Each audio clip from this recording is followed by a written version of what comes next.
নমস্কার বন্ধুরা, আমি মৌসুমি মৌসাম ক্রিয়েটিভিটি চ্যানেলে সবাইকে স্বাগত জানাই। আজকে অনেক দিন পর আবার রান্নার রেসিপি নিয়ে চলে এসেছি। আজকের রেসিপি আলুর পরোটা। তোমরা কম বেশি সবাই বাড়িতে আলুর পরোটা বানিয়ে থাকো, কিন্তু আমি বানাবো খুব চটপট করে দুটো পরোটা একসাথে। তাহলে চলো পুরো ভিডিওটা দেখতে থাকো শেষ পর্যন্ত। আমি প্রথমে পরিমাণ মতন আলু খোসা ছাড়িয়ে সেদ্ধ করে নিয়েছি। এবার একটি কাঁটা চামচের সাহায্যে এইভাবে আলুগুলোকে ভেঙে নিতে হবে, তাহলে খুব সুন্দর আলুগুলো কিন্তু মিশে যাবে, মানে আলুর ভেতরে কোনো দানা ভাব থাকবে না।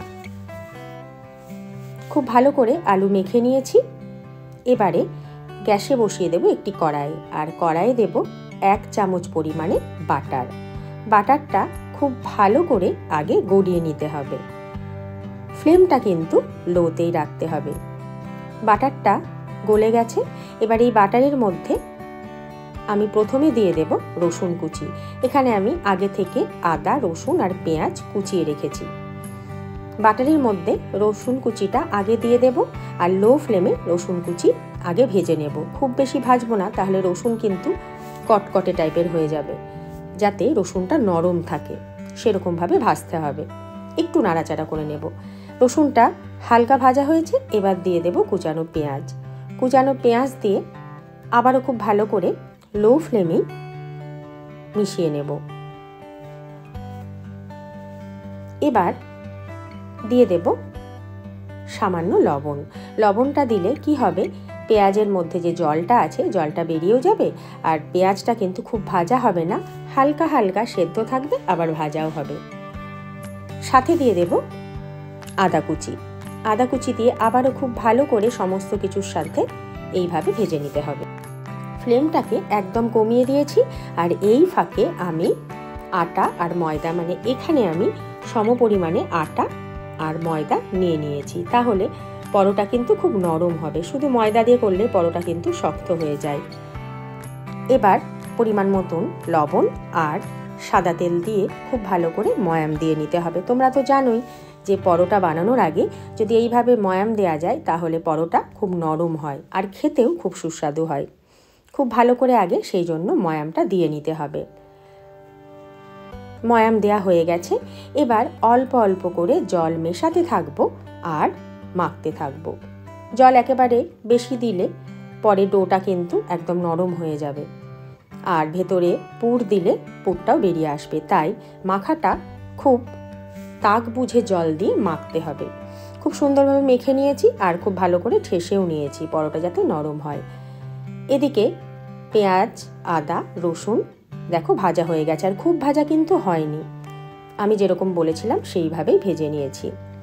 এবার এর মধ্যে মাখা আলুটা দিয়ে দেব। মাখা আলুটা দিয়ে আবারও খুব ভালো করে বাকি উপকরণের সাথে মিশিয়ে নিতে হবে প্রথমে, আর ফ্লেমটা কিন্তু লোতেই রাখতে হবে। এই আলুর পরোটা কিন্তু একটা খেলেই পেট ভরে যাবে। আচ্ছা, এই সময় দিয়ে দেব আবারও স্বাদ মতন লবণ, 1 চামচ পরিমাণে জিরে গুঁড়ো, 1 চামচ পরিমাণে ধনে গুঁড়ো। আরও একবার সমস্ত কিছু দিয়ে লো ফ্লেমে ভেজে নিতে হবে।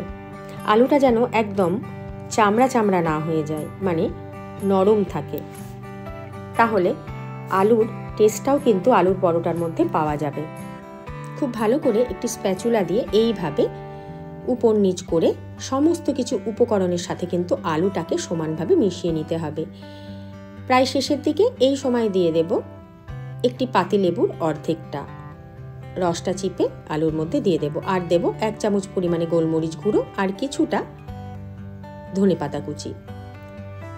আবার খুব ভালো করে সমস্ত কিছু মিশিয়ে নিয়েছি। এবার একটি থালার মধ্যে আলুর পুরটাকে আগে ঢেলে নেব, একটু ঠান্ডা হতে থাক। আর এই সময় আমি লেচিটা কেটে নিই। এরকমভাবে এই মাপের লেচি আমি কেটে নেব। আলুর পরোটার লেচিটা একটু বড়ই থাকে, খুব একটা ছোট হয় না। সব লেচিগুলোকে একে একে আমি কেটে নিয়ে এইভাবে আগে গোলা বানিয়ে নিলাম, তাহলে বেলতে ভাজতে সুবিধে হবে। সব গোলাগুলো বানিয়ে নিয়েছি, আর কিছুটা রেখে দিয়েছি, ওটা পরে করব। এবার একটু আটা বা ময়দা ছড়িয়ে দিয়ে তারপরে এইভাবে আগে একটা বেলে নেব পরোটার মাপে।